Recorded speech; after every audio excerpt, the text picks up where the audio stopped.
Irmãos, a paz do Senhor Jesus.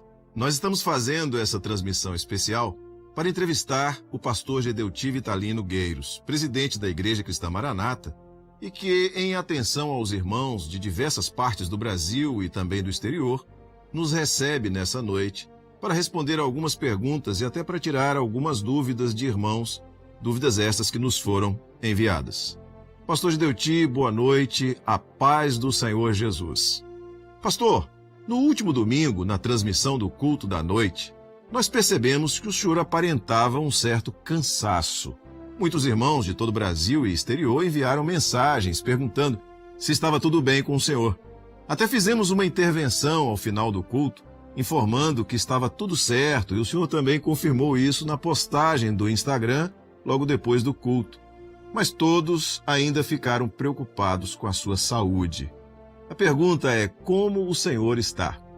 Irmãos, eu quero saudar a todos com a paz do Senhor, em primeiro lugar. Agradecer ao pastor Josias, que é o responsável pela nossa comunicação, e dizendo que, na verdade, os irmãos que ficaram preocupados, milhares de correspondência, de tantas manifestações chegaram a nós, quase que imediatas, com preocupação a meu respeito. Eu quero dizer o seguinte, a respeito da minha saúde. Eu quero dizer o seguinte, primeiro, é que eu, de fato, estava um pouco cansado naquele dia, porque mexi com muito papel. E veio uma dor nas costas, aquela dor que você tem quando arruma muito mala para viajar. É muito comum, pega uma coisa, bota e se dobra. Então eu estava com aquele cansaço. E resolvi tomar alguma coisa que... A primeira coisa que eu encontrei foi um medicamento lá, uma medicação para relaxar a musculatura. Acontece que o efeito veio exatamente na hora da mensagem. E eu estava com a responsabilidade da mensagem. E isso me trouxe, naturalmente, aquela dificuldade, a língua pesada, e as pessoas perceberam claramente. E houve, estranhamente, ou até naturalmente, uma reação por parte de tantas pessoas, não é? Pessoas que choraram e tudo isso. Eu até fiquei satisfeito, porque quando quando a pessoa morre, não sabe quem chorou por ela, não é? E eu, antecipadamente, já fiquei sabendo que se eu morrer, muitas pessoas vão chorar por mim. Então eu já fiquei satisfeito. E posso até me recordar de um sonho que eu tive. E há muitos anos, antes de entrar e conhecer a obra do Espírito. E eu me vi naturalmente morto na sala da minha casa, é meio tétrico, mas foi a realidade. E eu estava na sala, eu via ali, eu estava estendido ali e tal, me via, e eu comecei a ver uma movimentação muito grande. Era gente até na rua, inclusive eu pude perceber que tinha até a polícia estava em volta ali para organizar o trânsito. Eu cá comigo pensei, o enterro está animado. Então, diante de tudo isso, o que sobra é realmente o amor que os irmãos têm, o cuidado, o carinho pela nossa vida. Então, eu já tenho a certeza, eu já tenho a imortalidade. E já sei que muita gente vai chorar por mim, sem eu ter morrido. Eu fico imaginando se eu tivesse morrido de fato. Mas essas coisas acontecem, passou logo, não foram só os irmãos, até pessoas da família de longe ficaram preocupados. Mas a gratidão a todos por essa preocupação e sabendo que nós estamos sendo cuidados. E eu acho que eu recebi uma grande bênção porque muitos começaram a orar naquela hora. Será que ele vai cair? Será que vai continuar vivo? Mas eu estou aqui, estou de pé com a graça de Deus, pelas orações dos nossos irmãos, pelo amor dos nossos irmãos. Muito obrigado a todos. Pastor Gedeuti, há uma pergunta que quero fazer agora e que os irmãos também querem saber. Qual o posicionamento do governo da igreja quando alguém, ou mesmo algum pastor, se desliga da comunhão? Bem, em primeiro lugar, eu quero dizer que o afastamento de um membro da igreja é uma coisa normal. Inclusive, nós temos estatísticas aqui no próprio estado das mudanças, né? Irmãos que saem de uma igreja, de uma denominação, vão para outra. Mudanças que são provocadas até por questão de moradia. Há uma migração muito grande na questão de moradia e as pessoas vão se adaptando às igrejas que eles acham melhor. Agora, quando se trata, não é, de um pastor, então ele saiu, ele abandonou, ele não quis, foi desligado.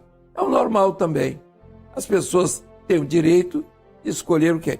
Ainda mais na Igreja Cristã Maranata, porque o pastor na Igreja Cristã Maranata não é remunerado, exceto aqueles que trabalham e prestam serviço à administração do presbitério. Por exemplo, pastores que estão na administração, na parte de contabilidade, na parte de outras funções administrativas que sejam, de certa forma, como fazem muitos nas suas obrigações, os institutos, que nós temos, instituto, por exemplo, Instituto Bíblico, nós temos, então, de certa forma, pastores que dedicam o seu trabalho e que não são remunerados porque são pastores, eles são remunerados porque eles são funcionários do presbitério. No entanto, na questão pastoral, o pastor em si, ele tem toda a liberdade. Inclusive, o presbitério não impõe local para o pastor, por exemplo, exercer o ministério. Ele é um militar. Nós temos alguns oficiais, inclusive coronéis do Exército, pelo menos uns 15 por aí assim.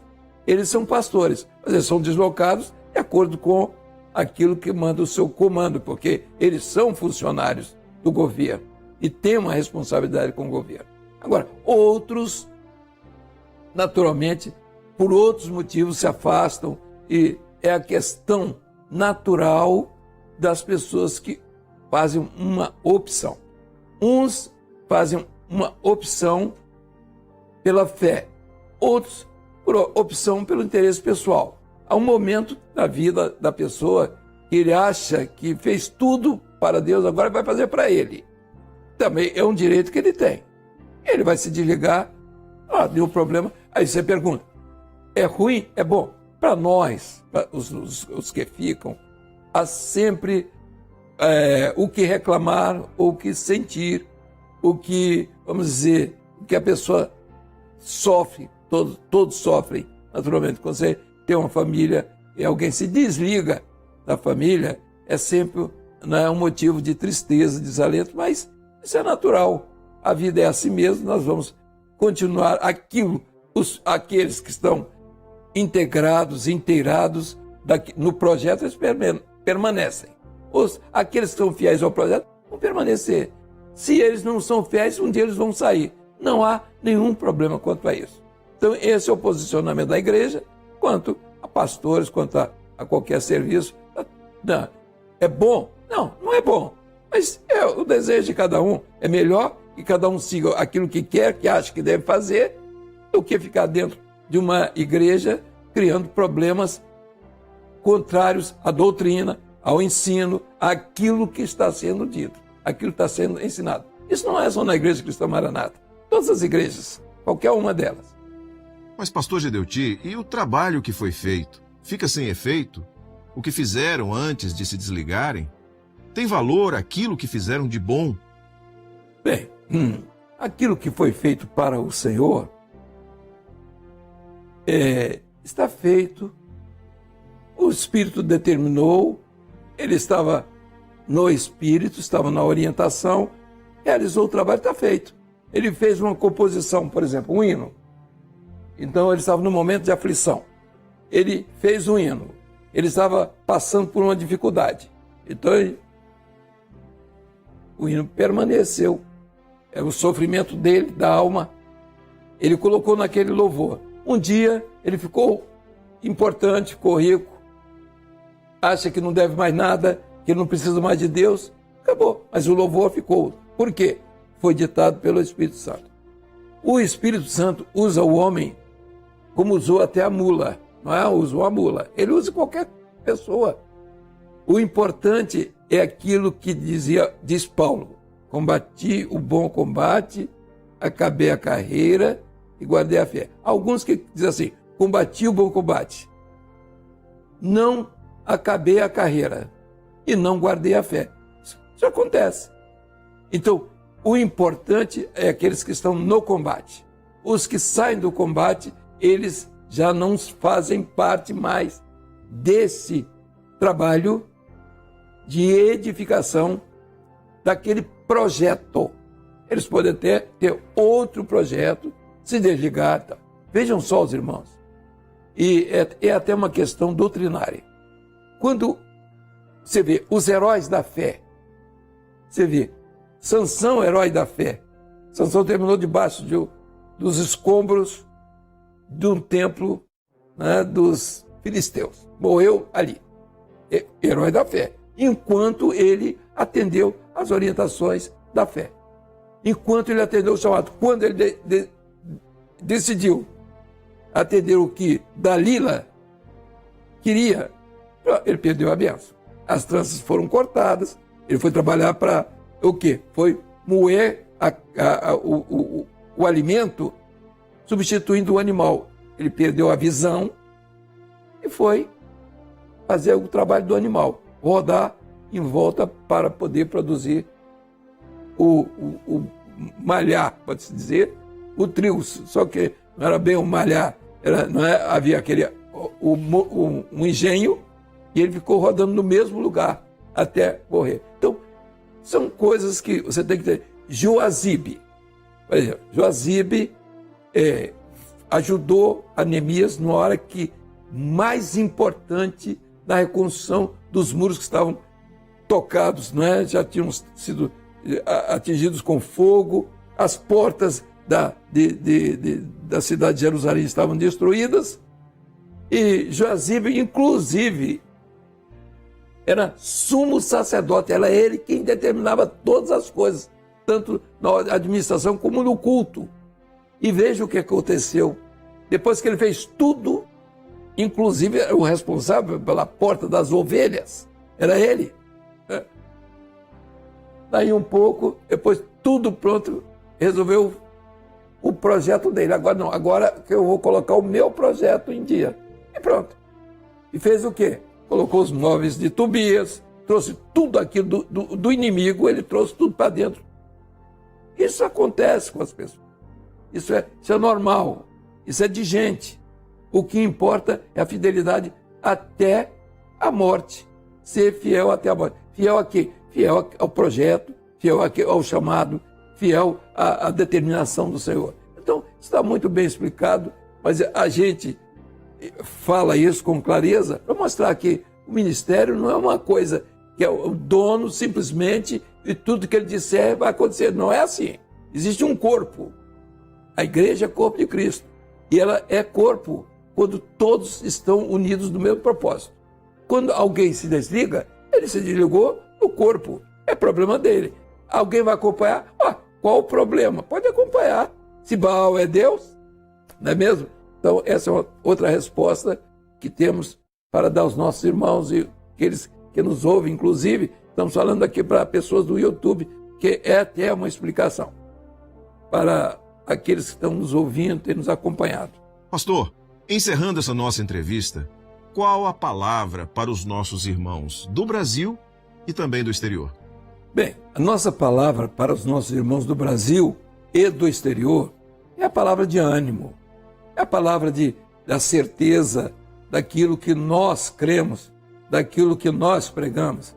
E eu quero até dizer aos nossos irmãos que em nenhuma ocasião deixamos de ter oposição e deixamos de ter uma batalha que se trava, mas cada vez é a obra que vai prevalecendo.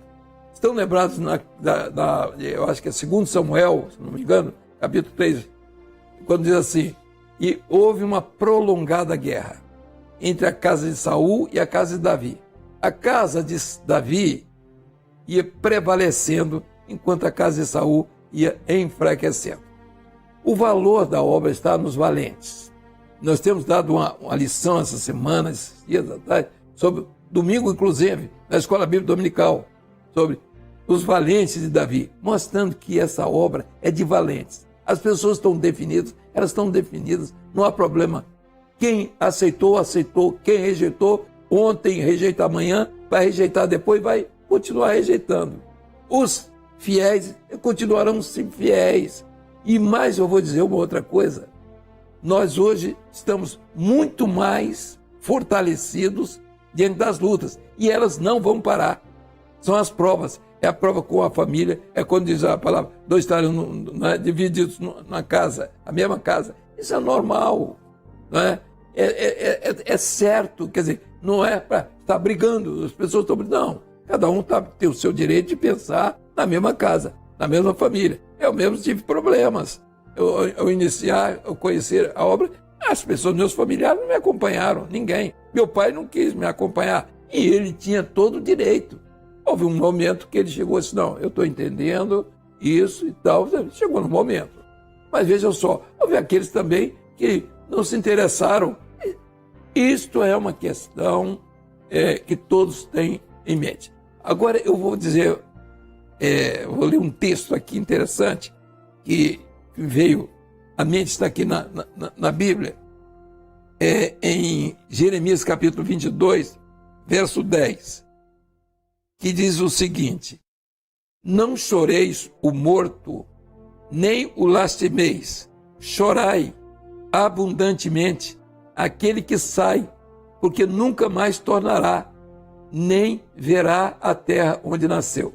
Interessante, meus irmãos, é que aqueles que saem, que tiveram uma experiência com o Senhor nessa obra que sai, esses nunca mais vão voltar. Outros que não tiveram, esses voltarão. Virão, porque eles não entenderam. E essa é a nossa palavra. Meus irmãos, a nossa palavra não é contra A, contra B, nem contra C. Nossa palavra é a palavra de certeza, de segurança. É uma resposta para os nossos irmãos. Nós estamos encerrando agora dizendo o seguinte: vamos ter uma palavrinha curta agora, onde um pastor vai entregar uma mensagem sobre a herança. Não sou eu o mensageiro, será outro mensageiro. Vale a pena ouvir a mensagem. Ele gravou, o irmão gravou e está sendo agora transmitida daqui para frente. É o nosso culto de quarta-feira. No máximo 10 minutos. E os irmãos devem aproveitar esse momento. Lembrando ainda que domingo, sábado, nós vamos ter nos programas de televisão, que os irmãos já sabem, programas ainda sobre a história de José, sobre a salvação. Os irmãos convidem os amigos, pessoas para ouvir essa mensagem. Muitos vão entender o que é salvação no Velho Testamento. Os irmãos vão se deliciar com a mensagem a respeito de Jesus do Velho Testamento, na figura de José. O momento quando ele chama os seus irmãos e diz: eu sou José, vocês quiseram me prender, quiseram me matar, mas olha aqui, eu sou José. Quando eles ficaram amedrontados, ele diz assim: não fiquem preocupados, porque eu vim aqui para salvar vocês. A mesma palavra de Jesus: eu sou Jesus Nazareno, a quem tu persegues. Vejam só, meus irmãos, é a misericórdia de Deus, é o amor do Senhor. Convidem os amigos para os programas de televisão. Eu não vou dizer os horários, porque todo crente sabe, e existe no YouTube, quem quiser ver, vai ver os nossos programas no sábado, na Rede TV e na Rede TV Brasil, de 7 às 8 da manhã e no domingo de 2 às 3 da tarde. Amados, muito obrigado por tudo. Me queiram bem. Eu os amo, como os irmãos me amam também. Ele disse assim: e não chorem por mim, orem somente. A paz do Senhor. Muito obrigado, pastor Gedeuti, pela sua entrevista. Muito bem, irmãos. Esta foi a entrevista do pastor Gedeuti Victalino Gueiros, presidente da Igreja Cristã Maranata, e que ficará disponível aqui no nosso canal do YouTube e também nas nossas redes sociais. Convidamos agora os irmãos a assistirem ao culto, que será transmitido logo mais às 20 horas, neste mesmo link que os irmãos estão assistindo à entrevista. E na sequência, dentro do culto, haverá uma palavra especial com o tema A Herança. Dentro em breve, iniciaremos o culto. Eu quero saudar a todos os nossos irmãos que estão ligados conosco, assistindo através do YouTube ou através de outras plataformas, as igrejas com a paz do Senhor. Nós vamos dar início ao nosso culto, vamos nos colocar de joelhos, clamando pelo sangue de Jesus.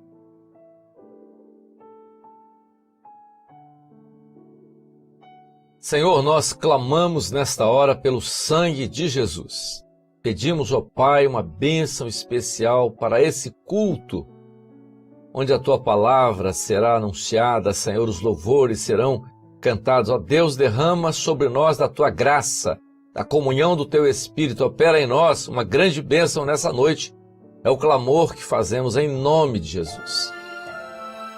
Vamos ouvir agora um hino de clamor. Todos podem cantar juntos esse hino glorificando ao Senhor.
Vamos ter agora uma palavra de intercessão. Apresentamos diante de Ti, Senhor, a vida de todos os Teus filhos que nesta hora encontram-se enfermos, que o Senhor possa estar operando uma bênção de restauração da saúde. Pedimos pelas famílias que nesta hora encontram-se aflitas, em função do momento econômico, que o Senhor esteja abrindo portas, que em momento algum sintam-se desamparadas, mas possam ter a certeza que estão diante de um Deus vivo, um Deus de poder, um Deus que pode todas as coisas. Pedimos ainda, Senhor, pelos profissionais da área de saúde, que estão no fronte desta batalha, que o Senhor possa guardar, preservar, para que, Senhor, nenhuma mal venha atingi-los, que eles venham ser preservados, bem como suas famílias. Oramos assim em nome de Jesus. Amém. Vamos continuar agora louvando ao Senhor com mais um louvor.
Jesus vence batalhas.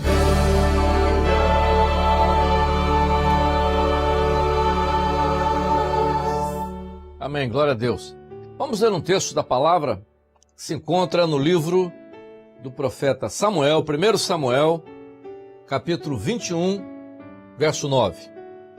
E disse o sacerdote: a espada de Golias, o filisteu, a quem tu feriste no vale do Carvalho, eis que ela aqui está envolta num pano detrás do éfode. Se tu a queres tomar, toma, porque nenhuma outra há aqui, senão aquela. E disse Davi: não há outra semelhante, dá-ma. Muito bem. O que nós temos que ver, e nós já falamos isso em outras oportunidades, Davi sempre foi tipo dessa obra, e isso o Senhor mostrou lá no início, quando o Senhor disse que ele seria tipo dessa obra daquilo que ele realmente não falhou. E nós vimos no decorrer dos anos, em tudo aquilo que foi os 40 anos de reinado de Davi, ou mesmo antes, né, nas suas experiências, aquilo que foi tipo da obra que nós estamos vivendo nela profeticamente. Há dois fatos que saltam aos olhos nesse texto aqui, especialmente no capítulo 21.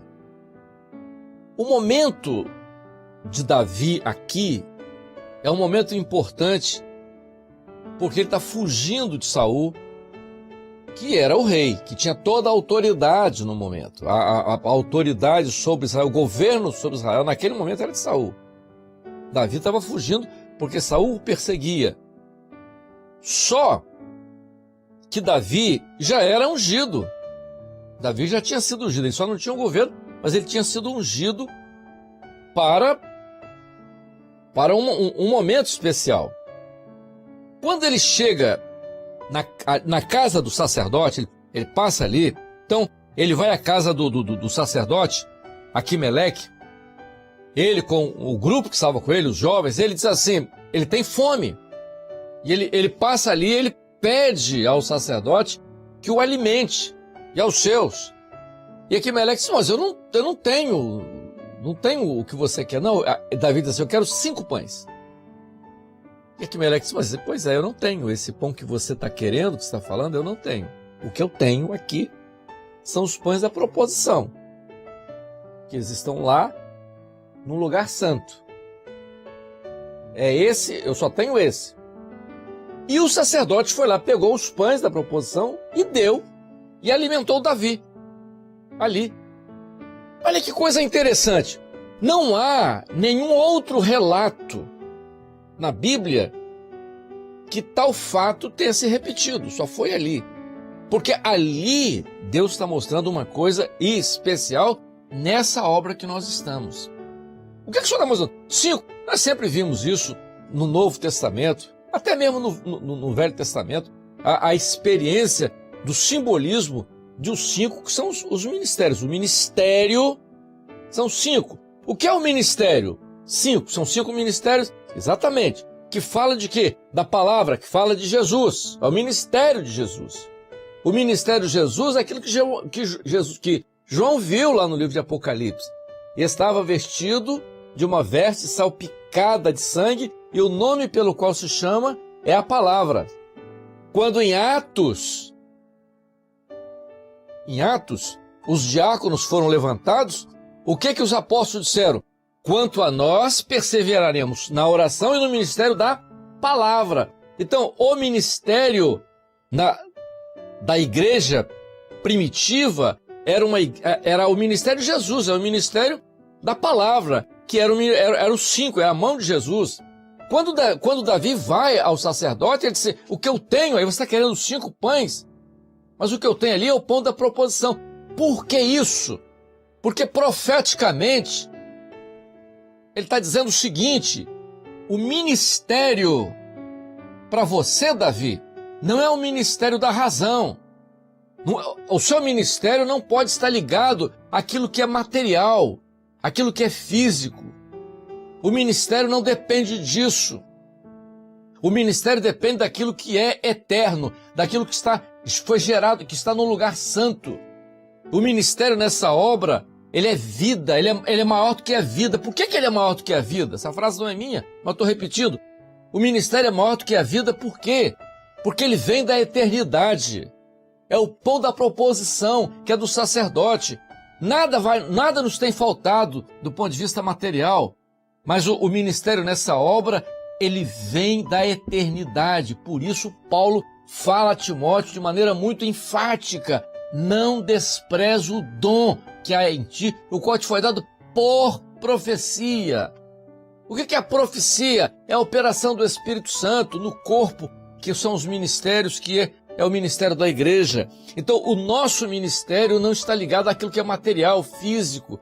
Quando nós ligamos a isso, quando o nosso ministério passa a ser dependente do que é material, quando o material confronta com o espiritual, eu começo a ter dificuldade com o meu ministério porque eu tô aqui dependendo do material. Quando isso acontece, esse ministério não é mais o ministério da eternidade, esse é o ministério daqui, esse é o ministério do evangelho, não do evangelho eterno, porque o ministério do evangelho eterno, ele provém da eternidade, ele se move em nós, ele está em nós como uma operação do Espírito Santo. E o sacerdote disse a Davi: diga para os seus jovens, ensina eles a se apartarem das mulheres. Ou seja, o ministério nessa obra, ele tem por obrigação criar isso, gerar isso no jovem, naquele que vem, naquele que virá depois. O quê? Que ele não pode se contaminar com aquilo que a religião está produzindo aí fora. Não estou falando mal de religião nenhuma, não.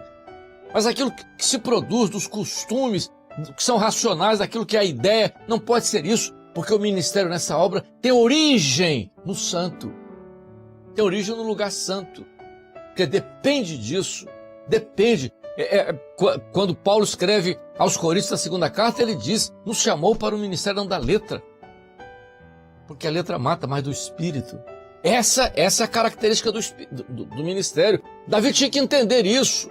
Ele ainda não tinha assumido o governo, ele já era ungido, mas ele estava na batalha. Aquela batalha era a prova dele, tinha que entender isso, porque a obra não era que Deus queria realizar, não era pela razão, e por isso Davi realizou um governo, né, extraordinário, sem derrotas. Por quê? Porque ele aprendeu que aquilo que Deus tinha feito com ele, a unção dele era a unção para ser dependente do Espírito Santo, para ser dependente da operação do ministério que tinha sido gerado lá no lugar santo. O pão que o alimentaria é o pão da proposição, é aquele que cabia ao sacerdote, só ao sacerdote. O ministério nessa obra é daquele que está ligado diretamente ao Senhor, que vai ao lugar santo, que depende tão somente do Senhor. Isso é muito importante observar. Esse é um ponto muito interessante aqui, com relação a ministério. Mas eu chamo a atenção para um outro fato muito interessante, que acontece também aqui. Davi, depois disso, falou com o sacerdote: mas eu estou enfrentando uma luta muito grande. Eu não tenho armas para vencer. Não tenho arma para vencer Saul. Ele está vindo aí, não é, com todo o seu exército para me perseguir. Eu não tenho como vencer. Essa dificuldade não tem como vencer. Não tem arma, não tem espada, não tem escudo, não tem nada. E o sacerdote foi lá e disse assim: mas eu tenho uma coisa para te mostrar. Davi disse: o que é? Foi lá, pegou uma espada que estava enrolada num pano, né, num éfode. Está vendo essa espada? E Davi se lembrou. Quando viu aquela espada que estava ali, era a espada que Davi tinha usado para cortar a cabeça de Golias. Aquela espada, ele reconheceu, ele não lutou com aquela espada contra Golias. Ele lutou contra Golias. E ele estava lembrando naquela hora desse fato. Com o que ele venceu o seu primeiro e grande desafio? Ele lembrou que quando ele partiu para enfrentar Golias, ele partiu com o cajado na mão, e ele passou no ribeiro, pegou as pedras, e com uma daquelas pedras ele atingiu o gigante. Qual foi a grande experiência que o Senhor mostrou ali, e foi a experiência nessa obra? Nós tínhamos que vencer a carne. Nós tínhamos que vencer, então derrubar tinha que derrubar isso, esse grande gigante que domina, que é a razão, que é a ideia, a vaidade do homem, que isso é carne também. Isso tinha que desaparecer. Isso era um gigante, não é fácil isso, mas o Senhor queria. E de que forma? Com os elementos, de que forma íamos vencer isso? Com os elementos que eram tirados da profundidade do ribeiro, ou seja, nas águas do Espírito Santo. Os meios de graça para vencer isso. Mas não bastava só o gigante cair ali. Davi, depois que o gigante caiu ali, ele pegou a espada do gigante. Com aquela espada, ele corta a cabeça do gigante. Ele usa os elementos do ribeiro para atingir o gigante, mas ele pega a espada e vai lá e corta a cabeça. Por que isso? Porque no definir de todas as coisas, Davi tinha que tomar uma posição. Qual era a posição? A carne não podia governar. A razão não podia governar. Tinha que romper isso. Esse governo da razão não podia existir e tinha que ser rompido isso. De que forma isso tinha que ser rompido? A ação da espada, a ação da espada. Como? Na carta aos Hebreus, Paulo diz, eu estou dizendo Paulo, eu sempre digo que Paulo para mim escreveu a carta aos Hebreus.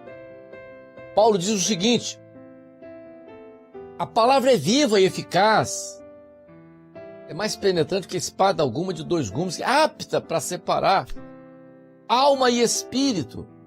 O que é alma? Alma, aquilo, os gregos falavam disso, razão, aquilo que é racional daquilo que é espiritual. A palavra no espírito, ela define, separa isso. E é por isso que João, quando viu Jesus glorificado, estava vestido de uma veste salpicada de sangue, o nome pelo qual se chama é a palavra viva. Então, a palavra viva separa isso.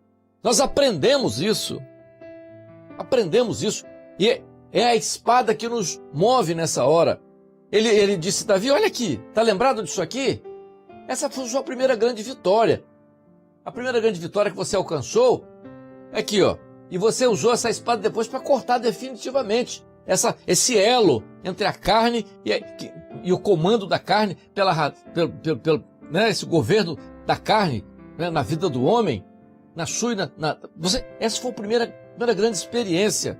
E aí é que eu chamo a sua atenção. Qual foi a sua primeira experiência nessa obra? Você esqueceu? Você está numa luta. Davi estava numa batalha. Ele estava enfrentando Saul. Ele disse para o sacerdote, eu não tenho armas para vencer Saul. Ele é mais forte, mais poderoso. Tem um exército com ele. O que eu vou fazer? Não, mas tem aqui, ó. Você está lembrado disso aqui? Isso aqui é um testemunho, Davi. É um testemunho daquilo que Deus fez na sua vida. Do primeiro milagre na sua vida, para você enfrentar. O primeiro milagre, Davi, foi isso aqui. Você venceu um gigante com as armas, sim, mas essa espada aqui que você usou, foi depois que você o venceu, você foi lá e cortou a cabeça dele. Está lembrado disso aqui? Meu irmão, você está lembrado da primeira vez que você entrou dentro da igreja? Está lembrado? Está lembrado da primeira vez que o Espírito Santo tocou no seu coração? Eu tô. Eu vim de uma religião, eu era religioso, um bom religioso, mas eu estava entrando na faculdade de medicina, não acreditava mais em nada, um vazio tremendo. E eu me lembro a primeira vez que eu entrei, e o Espírito Santo visitou a minha vida, operou na minha vida. Eu não posso me esquecer disso. Eu não posso me esquecer do dia que ele me batizou com o Espírito Santo. O dia que eu senti a presença dele, fui para dentro do banheiro, na faculdade, para chorar, eu não sabia o que estava acontecendo. Eu estava sendo batizado com o Espírito Santo. Eu não posso me esquecer disso. Isso é testemunho. Olha aqui, Davi, essa espada. Olha para ela. Essa espada para você lembrar da grande vitória que você teve contra Golias. Esqueceu dela? Esqueceu? Você está com medo de Saul? Olha aqui. Lembra disso aqui? Lembra desse milagre? Meu irmão, você lembra do milagre que Deus fez na sua vida? Eu me lembro da operação do Espírito Santo na sua vida, quando você, através da bênção do Espírito Santo, você venceu a dificuldade, salvou o seu casamento, da cura que o Senhor deu ao seu filho, da libertação que o Senhor deu à sua família, à sua mulher, ao seu marido. Está lembrado disso? Olha aqui, olha para isso. Está aqui a espada, que é o sinal da primeira operação de Deus com poder na sua vida, do primeiro milagre que Deus fez na sua vida. Tem vários. Você esqueceu disso? Eu agora estou numa luta, Saul está aí, eu não sei o que eu faço, não sei se eu corro, não sei se eu me escondo, eu não sei quem é que está certo, não sei quem é que está errado. Qual foi a sua primeira luta? Aonde foi? Como foi? O que Deus fez com você? Como Deus agiu na sua vida? Como Deus te trouxe? Como você foi levantado para o ministério? Você se lembra? De que forma? O que Deus falou com você? O que Deus falou com você quando você estava ajoelhado diante do púlpito? E a sua família quebrantada e o Espírito Santo falando na sua vida, numa função que Deus está te dando nessa obra. Meus irmãos, vou usar a frase que eu já disse aqui, e não é minha, mas eu posso repetir, o ministério é maior do que a vida. Nós estamos num momento importante da igreja. Nós estamos vivendo um momento do breve. Jesus está às portas. Nós não podemos ter o nosso norte ser desviado, porque a trombeta vai tocar a qualquer momento. Essa é a nossa experiência. É isso que nos move. Nós estamos numa obra onde Deus se revela de maneira poderosa, profeticamente. Eu me lembro, no ano passado, final do ano passado, começo de novembro, ou final de outubro, quando o Senhor revelou sobre a mensagem que seria para o mundo todo, um alerta para o mundo.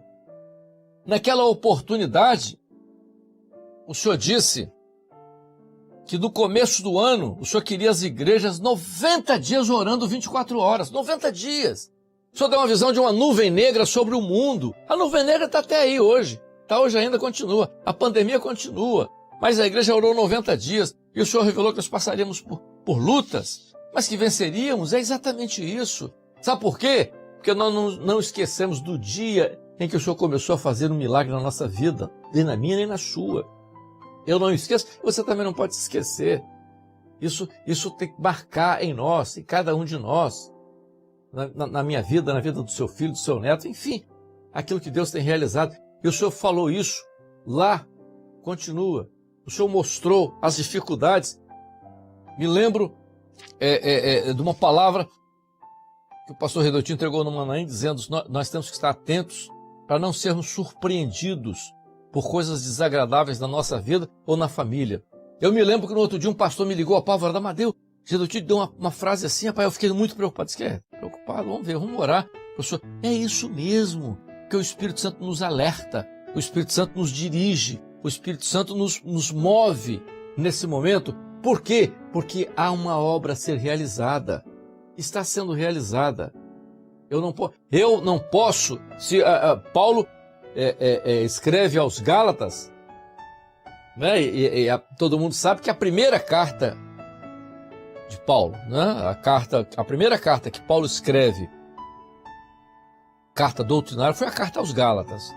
E essa carta é considerada pelos grandes estudiosos da Bíblia, teólogos, dizem que é considerada a chamada carta magna da igreja, ou como se fosse a constituição da igreja. Muito bem, e o que é a carta que tem origem, essa carta aos Gálatas tem origem no capítulo 15 de Atos, quando houve aquele transtorno doutrinário emergindo na igreja de Jerusalém, e, né, aquele problema lá no capítulo 15 de Atos, naquele concílio de Jerusalém, quando Paulo diz assim, se alguém pregar outro evangelho que não seja esse, seja anátema.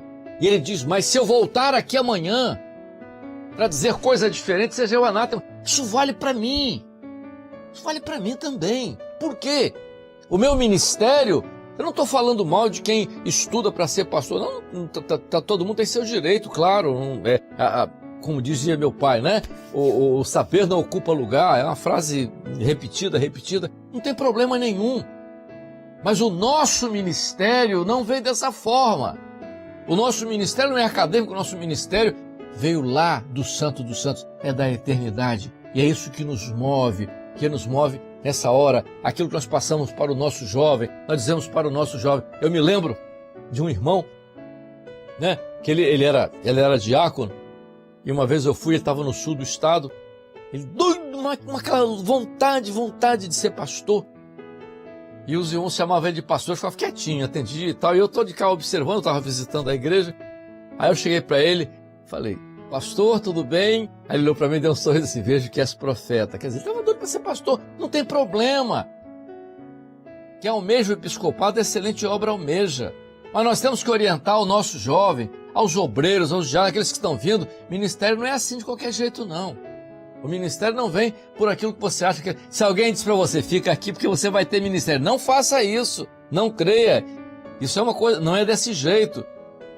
Você vai ser levantado, sim, pela operação do Espírito Santo. É por profecia, não é por vontade humana, não é por alguém que vai te bajular, não. É por profecia com a imposição das mãos do presbitério. Esse é o nosso ministério.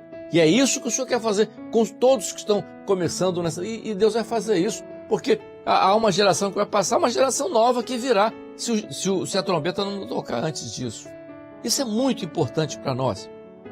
Concluindo, aquilo, não é? Que é o momento, a experiência nossa, nós temos que lembrar sempre disso, daquilo que o Senhor fez na nossa vida, daquilo que foi o início. Cada um se lembra, né? Todo mundo gosta daquele hino, né? Eu me lembro quando Jesus me tocou. Todo mundo lembra, é verdade. Quem não se lembra? Mas nós temos que um momento, há um louvor que eu gosto muito também, muito antigo, que diz assim, conta as muitas bênçãos, dize-as de uma vez e verás surpreso quanto Deus já fez. Quanto Deus já fez na sua vida? Não é? Quanto Deus já fez na sua vida? Muita coisa. Quantas operações, quantos livramentos, quantas libertações, quantas vezes Deus falou pela palavra com você? Quantas vezes? Eu me lembro lá em Vila Velha, muitos obreiros que hoje são pastores, né, que são experiências com a palavra, de abrir a palavra e Deus falar. Deus continua falando pela sua palavra. E a palavra é viva e eficaz, continua operando isso. Meu querido, meus queridos, essa obra é linda e maravilhosa. Nós lutamos para continuar nela, lutamos para viver nela e ouvir o toque da última trombeta. Que o Senhor nos abençoe.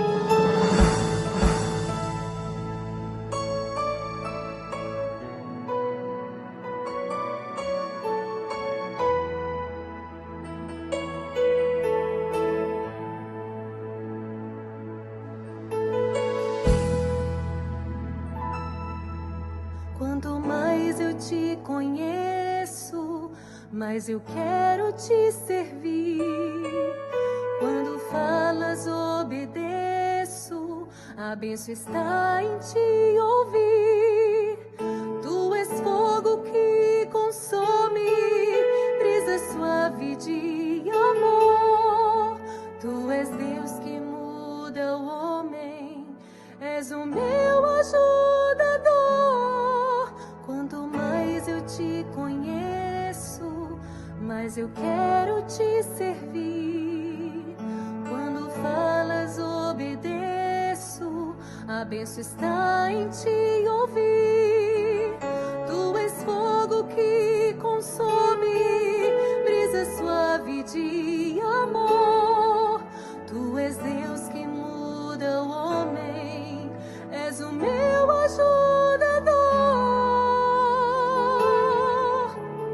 Que maravilha, Senhor, estás nesse caminho que leva ao céu. Caminho feliz e dobrar, te encontrar e ver o teu rosto será como um sonho. Pela fé eu já sei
Glória a Deus. Vamos encerrar o nosso culto, irmãos. Vamos orar. Senhor, nós bendizemos ao Teu nome, te agradecemos por tudo que tens feito na nossa vida, por esse momento especial, que em Teu nome dizemos que a graça maravilhosa de Jesus, o amor de Deus, as doces e eternas consolações do Espírito Santo seja conosco agora e para sempre. Amém.